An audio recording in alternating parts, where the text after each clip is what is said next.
Hello everyone. Today we are going to start the new chapter number 3 from civics, the parliamentary and executory system. The word parliament is derived from the Latin parliamentum and the French word parler. जो word parliament है वो Latin word पार्लियामेंटम और French word parlour से मिलके बना.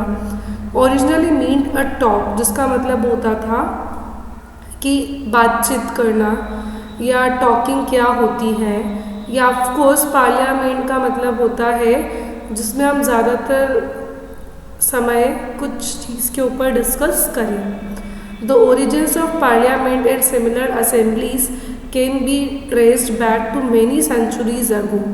जो origin था parliament का या जो असेंबलीज होती थी वो बहुत सेंचुरी पहले ही ट्रेस की गई थी. They are the central institution of many system of government. ये सेंट्रल इंस्टीट्यूशन थे गवर्नमेंट के बहुत सारे सिस्टम के.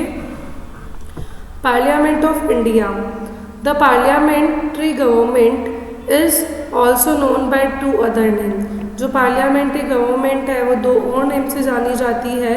इनको बोलते हैं रिस्पॉन्सिबल गवर्नमेंट और कैबिनेट गवर्नमेंट. कैबिनेट गवर्नमेंट इसको इसलिए बोला जाता है कि क्योंकि जो एग्जीक्यूटिव का एक्चुअल पावर होता है वो कैबिनेट में होता है.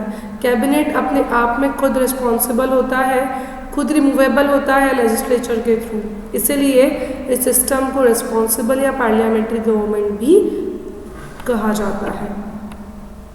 A prominent feature of parliamentary government is that its executives are divided into two sections. जो मेन फीचर है पार्लियामेंट्री गवर्नमेंट का वो क्या है कि इसके जो एग्जीक्यूटिव्स हैं उनको दो सेक्शंस पे डिवाइड किया है. First nominal executive and second real executive.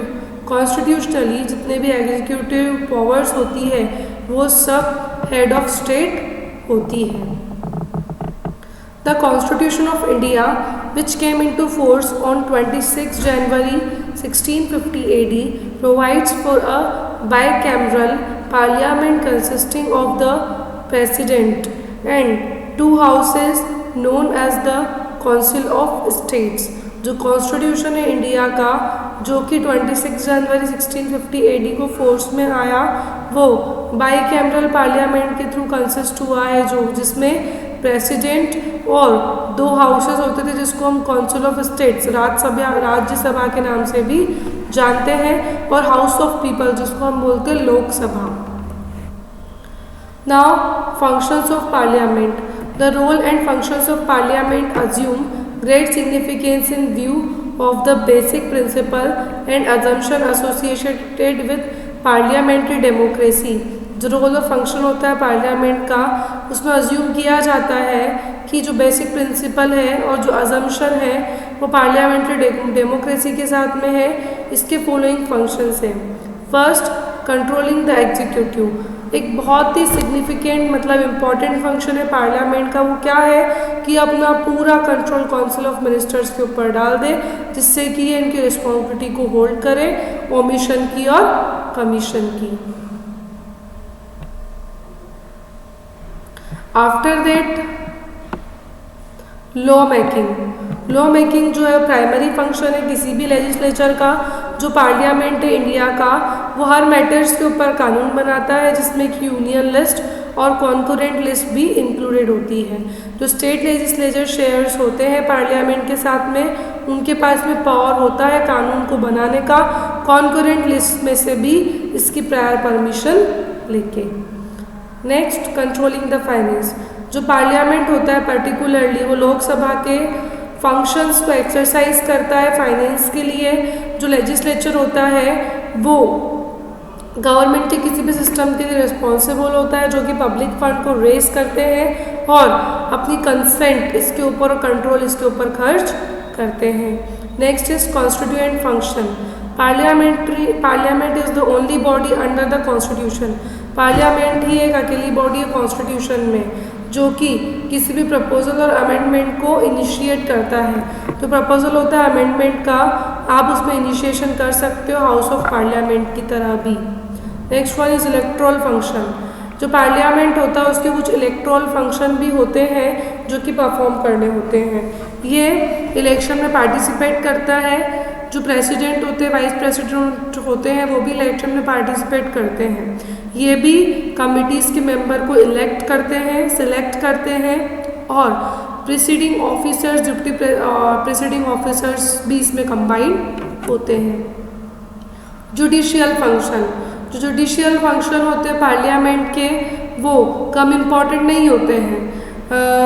इसके पास में पूरा पावर होता है कि किस तरीके से ये प्रेसिडेंट को इम्पीच करे, वाइस प्रेसिडेंट को, सुप्रीम और हाई कोर्ट के जज को इम्पीच करे।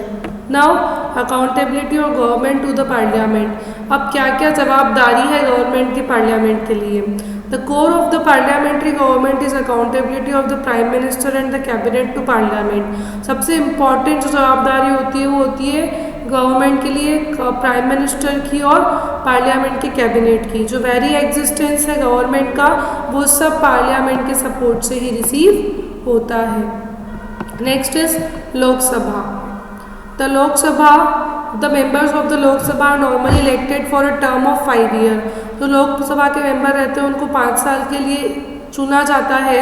जब भी पार्टी अपनी पावर्स को लूज़ कर रही होती है, अपनी मेजोरिटी को लूज़ कर रही होती है, जो प्रेसिडेंट है वो उस लोकसभा को ख़त्म कर देता है, उसका टर्म पूरा, उसका टाइम पूरा होने के पहले ही।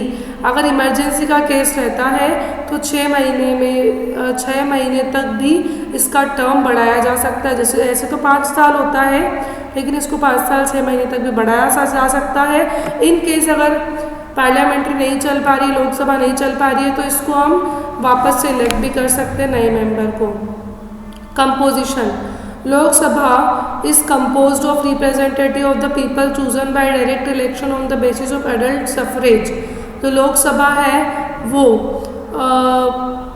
डायरेक्ट इलेक्शंस के थ्रू जो भी लोगों को हम सिलेक्ट करते हैं उसके थ्रू होता है। जो मैक्सिमम स्ट्रेंथ होता है हाउस का वो कॉन्स्टिट्यूशन में होता है 552 अप टू 530 मेंबर्स, जो कि स्टेट्स के रिप्रेजेंट होते हैं। 20 मेंबर यूनियन टेरिटरीज के होते हैं और 2 मेंबर एंग्लो इंडियन कम्युनिटी से होते हैं, जो कि प्रेसिडेंट को नॉमिनेट करते हैं। If in is opinion that community is not adequately represented in the house, अगर कम्युनिटी सफिशिएंटली हाउस में रिप्रेजेंट नहीं है तो the total elective membership is distributed among the states in such a way that the ratio between the number of seats allotted to each state and the population of the state is so far as practicable। Total elective membership होता है उसको state के बीच में distribute कर दिया जाता है इस तरीके से कि जो सीट्स अलॉट की गई है वो हर स्टेट में पॉपुलेशन के अकॉर्डिंग हो और प्रैक्टिकेबल हो। जो नंबर है वो 28 स्टेट्स में बांट दिए जाते हैं और 7 यूनियन टेरिटरीज में बांट दिए जाते हैं। नेक्स्ट टॉपिक हम लोग नेक्स्ट वीडियो में पढ़ेंगे। आज के लिए इतना काफ़ी है। Thank you so much.